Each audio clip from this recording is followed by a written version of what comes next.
Welcome to Pods with Posh and Paul, a podcast designed to inspire and challenge listeners through story, experience and insight. To face adversity, learn from suffering and discover how to embrace life with a heart filled with love and gratitude.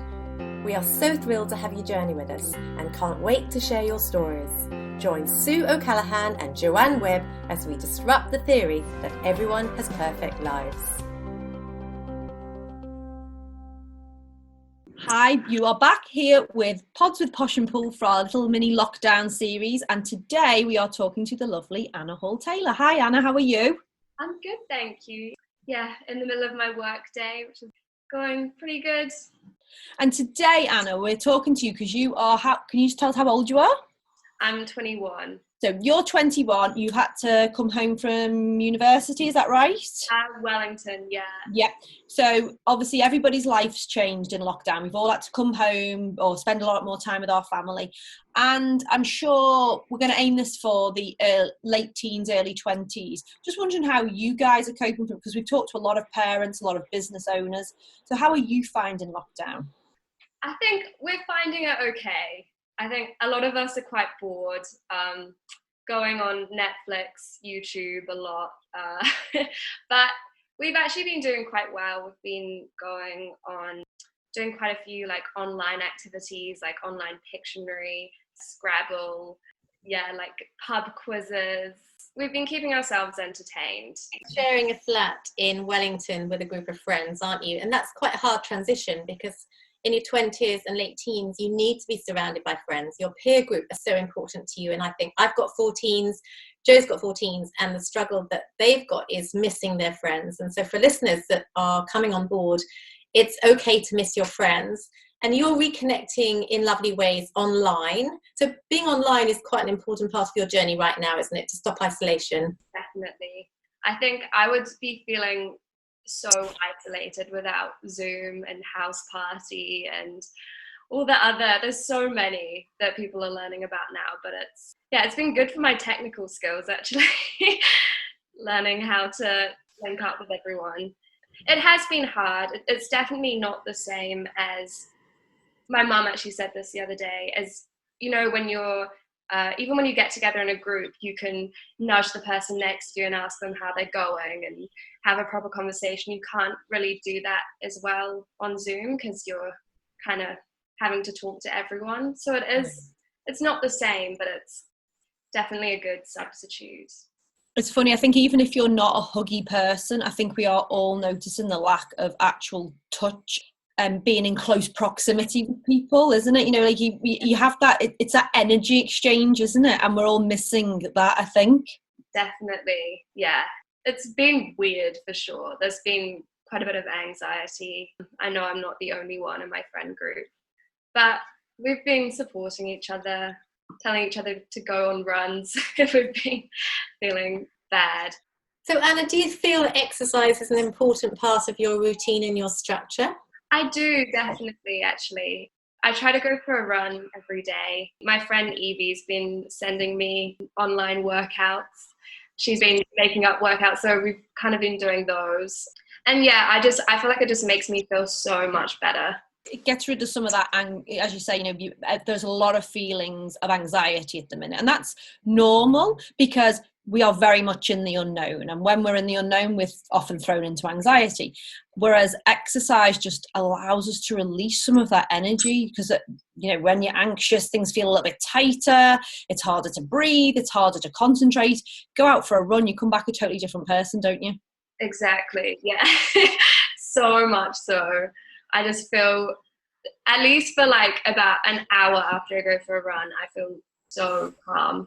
And Anna, also when you're at university or you're working in a shop or you're involved in your career, you've got a sense of purpose.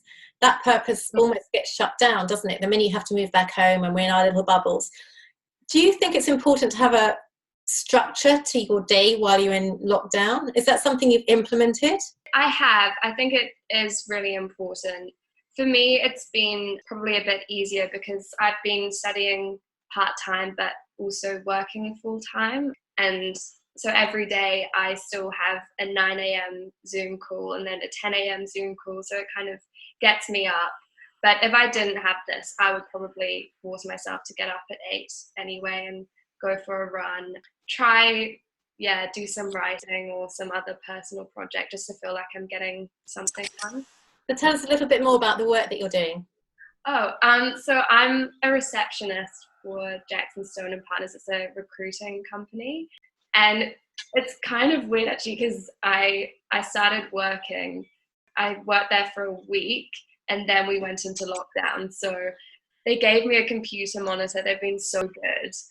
And I've been doing what I can. It's been quite a weird time. Like I didn't really get to know many of them very well before I had to come back. And so now I'm kind of getting to know them on Zoom calls and Cards Against Humanity over the internet and stuff. So it's been interesting. And you said about some writing. What kind of writing have you been doing? So before they're definitely a personal project sort of thing, but before the lockdown, I was kind of in the middle of writing a few short stories, and I'm still trying to write them now, but it's, as I was saying to you before, I've definitely had a bit of writer's block just because everything I was writing before the lockdown now feels a bit irrelevant. And I think that's a good message, that maybe you're trying to do something in your day that you would do before, but you're struggling to do it because your mind's in a different place. And I think a lot of people have been through a period of grief, letting go of things that were past their normal life, as we've talked about, friends and routines, grief and loss, and coming into a place of where am I, what's going on, what does my future look like, when is this going to end, all those questions. And it can just completely inhibit what we want to do. So I think it's really good to reinforce those feelings. They're very normal at this time. In terms of looking forward, are you in sort of overwhelm or confusion about what's going on? Are you desperate to get out? Are you just sort of riding in it, I'll just go with what comes? Where are you at with the future?